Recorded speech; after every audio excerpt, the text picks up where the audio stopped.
Welcome to the Wave Strength. Innovative solutions for a secure retirement. Presented by Pacific Life.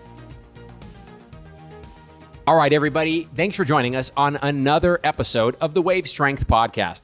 We have an interesting episode lined up for you today. With me as a guest for the show is Pacific Life's Seaver Sowers. So, Seaver, thank you so much for joining us. Thank you for having me. This is fantastic. Absolutely.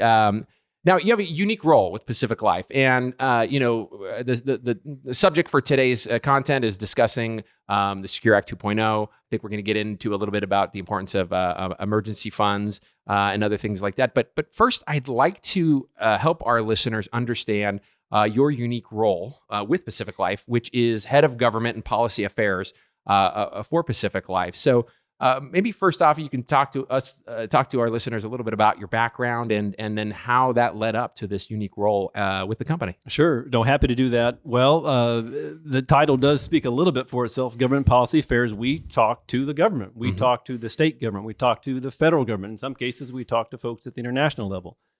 We want our policymakers to make good decisions about policy. But to do that, they need information. They need some expertise. And so we try to facilitate that. So I spend a lot of time talking to, again, policymakers at all those levels. And we have a team that does that. And we want to give them information that they can use to make the best decision. Wonderful. Very important. And especially in the world of finance, so many things happening, especially as we look to, the subject of lifetime income, for example, with the Secure Act, that I think that passed, was it 2019 and then went into effect in 2020? Is that yes, right around that time? Right, exactly. December 2019 passed into law. Some of the effective dates were right there. It was very quick, actually. I think it was January 1st, 2020, a lot of that stuff kicked in. But that's good news because it was very good legislation. So, it was hard to implement that in time. But that was good news. It was good news for consumers, for folks saving for retirement, for families everywhere across the country. Yeah, Seaver, this is really interesting because there are a lot of great organizations out there right now. For example, the Alliance for Lifetime Income, ALI, of which Pacific Life is a charter member. They're doing great work to provide education, to help maybe change the conversation, to have it focus a little more on helping folks understand these important needs, especially as it relates to lifetime income.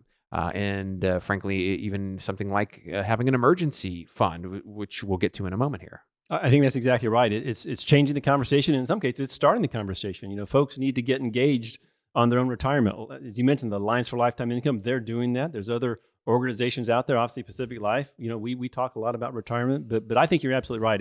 It's changing the conversation, or in some cases, starting that conversation. As we know, there is so much going on the Hill. This is not the only topic of discussion, obviously.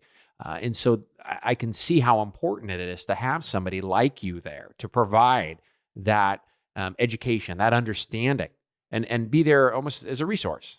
I think that's exactly right. I think education and understanding are the right words. We certainly want to be a resource.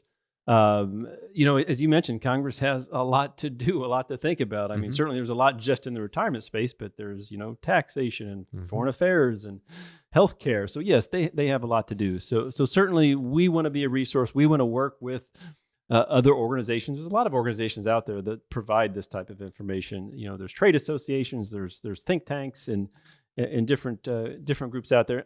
And that's all to the good because Congress will benefit from having more information from a diverse set of voices. That's good to hear. That's really good to hear, and hopefully equally good to hear for our listeners as well. And you brought up a great point here.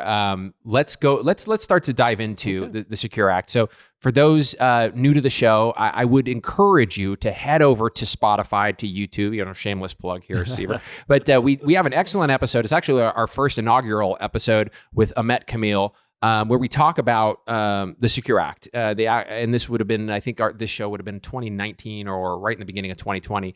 And we do kind of explain what the Secure Act did and the importance of it. I think we dive kind of into the need for lifetime income and also portability, two important factors. But as we fast forward here now to 2022, and I think June 14th or so of this year, we had the new legislation. So let's talk a little bit about that, and maybe you can provide a little bit of background as to why this 2.0 so quickly on the heels of the original legislation? Why was there need for it to come to light with the 2.0? Well, a lot of reasons. Okay. I guess I would start by saying this. Secure 2.0 is not any one thing. Okay. There's roughly, depending on how you count it, 40, 50, 60, as many as 70 different provisions in this bill. Okay. Very similar to Secure 1.0, the same way. So in some sense, it's kind of hard to say if someone says, hey, but what's the Secure Act? Well, it's a lot of things. But it's a lot of things that collectively add up to a really good thing. So it's things like the required minimum distributions. At what age does that start? So in Secure 1.0, the law was 70 and a half, and they moved it up to 72. Now in Secure 2.0, they like to push that back further, eventually to 75. They don't do it immediately. So again, you wouldn't have to start taking distributions from your retirement accounts until you're 75. Why is that important? People are living longer than ever. Medicine is improving quality of life and longevity all the time. People are living longer lives and longer retirements. And so this idea of 70 and a half, it just didn't kind of make sense anymore. So things like that. There's things like catch-up contributions. And making sure, actually, in one version of Secure 2.0, they create a new category for catch-up contributions at the age of 60. Typically, that would have been at age 50, where you start your catch-up contributions in your 401k. Again, Jim, all to say, there's like a lot of things like that. Again, 40, 50, 60, 70 provisions. You add all that up, it just gives people a lot more options, a lot more choices, and a lot more opportunity to save. Well, it's interesting because, you're the expert here, but correct me if I'm wrong. I mean, is it often that we see new provisions like this so quickly after, the initial passage of legislation? Is that common, or does that kind of shed light on what you were mentioning earlier, in that they are focused, the folks on the Hill are focused on this important topic, that they see the need for a deeper conversation and more work to be done? Well, all the above. I think Congress, and again, not just Congress, this is also state regulators, state lawmakers, they all see that this is, again, it's because of what they're seeing in the population. People are living longer. Yeah. And just needing to have a stronger, more secure retirement. Think about, and I know you know this, Jim, but, a lot of folks who may be in retirement, maybe they don't have a sufficient amount of funds, to retire on.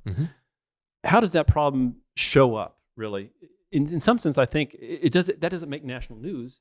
But you have a lot of people just aren't living their best lives, aren't living their best retirement. Yeah. And so it's not a silent problem, but it's not something that's out there every day. But Congress is aware of this, and think tanks have helped kind of push this out there and say, hey, we really need to start addressing this in a more substantive way. It didn't just start with the Secure Act 1.0 in 2019. Way back in 2006, there was the Pension Protection Act. I'm not getting the name quite right, but that did some things like there was a lot more automatic enrollment options, which were created at that time. And I think you could look back at that and say, oh, well, that was maybe one of the real precursors to Congress and policymakers deciding, it's like, we need to do more here. Social Security is fantastic, but it's just not going to get it done for every family. And I think there's just a real awareness that if we want folks to live their best lives in their best retirement, then these changes need to happen. Yeah, and it's interesting because when you look at this lifetime income crisis, or this retirement this issue, I mean, it's pretty significant, and obviously there are so many things happening in the world right now of great importance. Sure. But when you look down the road, this is a conversation that we need to start having more of now, in even a more intense way than we're having, I think. And do we think that maybe it's just that people don't understand? People don't know, they're not properly educated. I mean, where do you think, not that you have the perfect solution, or where do you think the disconnect is? Well, it's the right question, right? I mean, people particularly, listen, we were all young once. I'm pretty sure I was young at one point in my life. But yeah, when you're in your 20s, maybe you're 30, it's just not top of mind, right? These are just not things that you think about. Of course, then you build a family and you think, okay, well, geez, I really got to start thinking about the future. So there is a challenge. That's a huge challenge for our industry. It's a huge challenge for Congress, just to kind of put the policy options in place to plan for, again, not just retirement, but for these longer retirements. Yes. But again, absolutely the case that policymakers are on this. They've identified this problem. Still huge challenges, right? There's all kinds of, again, we talked about the competition for ideas and what makes sense and what will ultimately go into Secure 2.0. But again, with Secure 2.0 right now, there are, again, roughly 70 provisions, 70 really good ideas are in there. But again, it's because they're incremental and it's not any one thing. I think even beyond Secure 2.0, you may see Congress come back to this later. Maybe it's a year from now, maybe it's 2 years from now. But I think there's a recognition, and thankfully so, that there's just a lot of opportunity for policymakers to do more. Yeah. So Seaver, this is interesting because, you say, you mentioned a moment ago, as that 20-year-old, 22-year-old, leaving college and, to go start your career and perhaps, then you start that family. I have 4 kids and, when we had our first child, retirement was the furthest thing from your mind. I mean, Sure. Frankly, it's, well, what's for dinner? What's for homework? Where's the practice? Where's the play date? You get these things get they take up all of our time. All these little side subjects. Even those of us that don't have kids, it's not always something that we're thinking about. It's not always at the top of our mind. Retirement, and it's easy to lose sight. And all of a sudden, you're 45, you're 50. You're going, oh my gosh, I really got to buckle down. Yep. And there's. I think CNBC, I saw a study in January. I think it was over 56% of Americans don't even have an emergency savings of $1,000. Which, rewind the clock when I was in high school, when I was in college or just getting started, $1,000. I mean, it's still a lot of money, but to think that you'd have even that in the bank. I mean, it's interesting that it's the number is so high, over 56 Americans, but I guess it's not that surprising. Yeah. And it's interesting to see, too, that there is a provision in Secure Act 2.0 that discusses the need for emergency savings. And perhaps you can talk a little bit about that. Happy to. And actually, there's two provisions in there. Oh, great. So I would say this. Yeah, it really, I think, Congress did a really good thing here by acknowledging this particular problem. We've been talking a lot about retirement, but as you mentioned, there's other things that folks need to save for, just other financial challenges they face. And so Congress has been thinking about this, and really it's in this category, as you said, emergency savings. What do you do if the car breaks down? You need to replace your refrigerator, you need to replace your washer dryer, you need $1,000. And refrigerators are expensive. Well, let me tell you, $1,000. I don't know what that kind should of be the next refrigerator. podcast, Jim. I mean, I got to spend on the cost of your refrigerator. But you're right. But this is a problem. This is a real problem for real people that needs a solution. Absolutely. Yeah. Congress has actually, again, I have 2 solutions in Secure 2.0, and we think this is a very good thing for families. And just quickly is what they are. So there's one provision which would allow you to make penalty-free withdrawals from your retirement accounts. You need $1,000 for the car that we talked about, for the refrigerator, for the washer dryer. $1,000 from your retirement accounts, penalty-free. There's some other rules, but that's essentially what it is. But then there's also a new provision that was put into the bill, which would allow something, I would call it more like, we've got health savings accounts. It's kind of like an HSA for emergency savings, where you put up to $2,500 into a special account, on a tax preferred basis. And in the event that you need that money for emergency savings, then you can draw that down. So actually, if both these provisions go through, then consumers have options. You could, if you want, you could have this separate account called your emergency savings account. I'm not sure that's exactly the name, but something like that. There'll be a good name for it. The account. The hot account would be an excellent name. I'll make sure I mention that when I get back when to you're Washington. On top of the hill, Well, that Jim Breen, he had this idea. What do you guys think? We're just spitballing here. I'm sure when they heard it was from you, Jim, they'll be like, absolutely fantastic idea. Yeah. But that, honestly, Jim, now that you say it, that's exactly what it is. It's exactly what it is. Something happened unexpected. You need some money fast. You weren't anticipating this. What are you going to do? Well, thankfully, you've set aside this money in your emergency savings account, because Congress has now made rules to the effect of that you can do that. So it's either that or, again, a penalty-free withdrawal from your retirement. But again, just, a real-world solution for a real-world problem.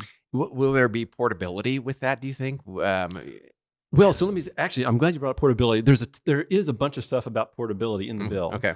For that particular provision, I hope I would have to go back and check. There's probably something in there embedded like that. But I will say, just on that topic of portability, there is some stuff, and a lot of folks have had this situation. You leave one job, you go to your next job, your 401k is behind. Do you roll it over to an IRA? Do you roll it over in your new plan? There's a lot of thinking about that. So there is a provision in SECURE 2.0 that would facilitate that rollover, because it can be. There's a lot of paperwork. Oh, absolutely. And you got to fill it out, and then different institutions have different requirements. So there's a provision in the bill to be like, all right, we're going to simplify that, streamline it, and it's going to be very seamless for you when you leave one job and you start the next job. You can roll that 401k into your new 401k. Super easy. Excellent. Well, Seaver, this has been a great conversation, and enlightening for me, hopefully for our listeners as well. And so great to see what Pacific Life is doing, and how your role is bringing, like we talked about, the education, understanding to the Hill. So thank you for all the great work you do. Well, thanks, Jim. Again, thank you for having me. These are super important topics. I'm very happy that Congress and other policymakers are really going after this, really trying to dive in and do the right thing. We're glad to be at the table with them and represent our customers, our employees, our stakeholders. So it's been, I'm really excited that we're here. And how could folks connect with you? Are you on LinkedIn? I'm on LinkedIn. Definitely, you send me a note, send me a message, come see me. I'm in Washington, D.C. most of the time. It's nice to be with you here in Newport Beach, Jim, but most of the time the job is in Washington, D.C., talking to Congress. Great. Well, thanks, Seaver. We'd love to have you back. Appreciate it. And to our listeners, thank you so much for joining us on another episode of the Wave Strength podcast. Again, I'm your host, Jim Breen. I would encourage you to head over to Spotify or YouTube and like and subscribe our content so you can stay up to date with the most recent episodes. Thanks again, everybody. Have a great day.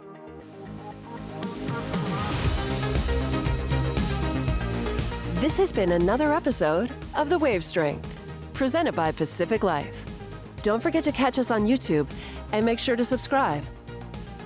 Although this podcast is presented by Pacific Life, the opinions and views expressed are those of the hosts and participants and do not necessarily reflect Pacific Life's views on any of the topics discussed. Pacific Life is a product provider. It is not a fiduciary and therefore does not give advice or make recommendations regarding insurance or investment products. Pacific Life, its affiliates, its distributors, and respective representatives do not provide any employer-sponsored qualified plan administrative services or impartial advice about investments, and do not act in a fiduciary capacity for any plan. Pacific Life refers to Pacific Life Insurance Company, Newport Beach, California, and its affiliates, including Pacific Life and Annuity Company. Insurance products are issued by Pacific Life Insurance Company in all states except New York, and in New York by Pacific Life and Annuity Company. Product availability and features may vary by state. Each insurance company is solely responsible for the financial obligations accruing under the products it issues. This podcast was recorded on July 7th, 2022.